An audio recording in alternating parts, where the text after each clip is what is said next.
ഇങ്ങനെ പൈസ ചോദിക്കാം? അമ്മ ഹോസ്പിറ്റലായതുകൊണ്ട് അടുത്ത മാസം തരാമെന്ന് പറയാം. അമ്മയ്ക്ക് ശമ്പളം കിട്ടുമല്ലോ, അപ്പം തരാം. ചോദിച്ചോക്കാം, തട്ടി നോക്കാം. ഇവിടെ ആരും ഇല്ല എന്തോ. ആരാ? എന്താ വേണ്ടത്? പറയൂ. ചേച്ചി, ഞാനാ അപ്പുറത്തെ വീട്ടിലത്തെ ആ സോബേച്ചിൻ്റെ മകൾ. ഓ, സോബേച്ചിൻ്റെ മകൾ അല്ലേ? എന്താടാ വേണ്ടത്? ചേച്ചി, അമ്മ ഹോസ്പിറ്റലാ. ഒരു 500 രൂപ കിട്ടുമോ? അടുത്ത മാസം പൈസ തന്നേക്കാം. അത് മോളെ, ഇവിടെ പൈസ ഒന്നും ഇല്ല. തന്നൊക്കെ ഉണ്ട്, പക്ഷെ ഇവിടെ പൈസ ഇല്ലാത്തോണ്ടാട്ടോ. പൈസ ഇല്ലേ?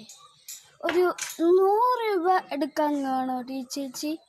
പ്ലീസ് ചേച്ചി, അമ്മേനെ ഹോസ്പിറ്റലിൽ പോകാണ്ടായോണ്ടല്ലേ, പ്ലീസ് ഒന്ന് നോക്കുമോ? കുട്ടിയോടല്ലേ പറഞ്ഞത് പൈസ ഇവിടെ ഇല്ലാന്ന്. പിന്നെ എന്താ കാര്യം? പോയിക്കോടോ, ഒന്ന് പോ, വീട്ടിൽ നിന്ന് ഇറങ്ങി പോന്ന്. ചേച്ചി, ഒരു 100 രൂപയെങ്കിലും.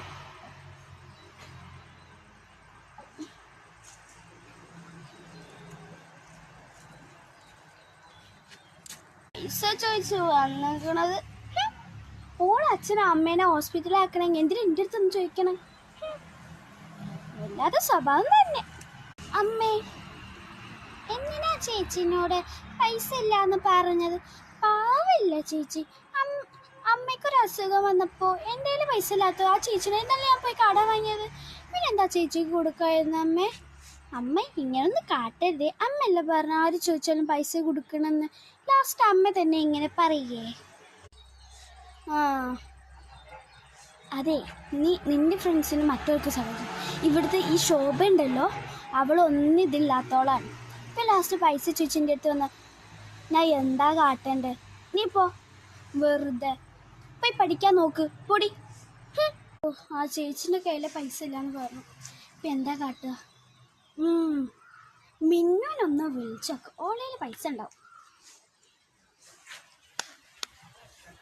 ഹലോ മിന്നു.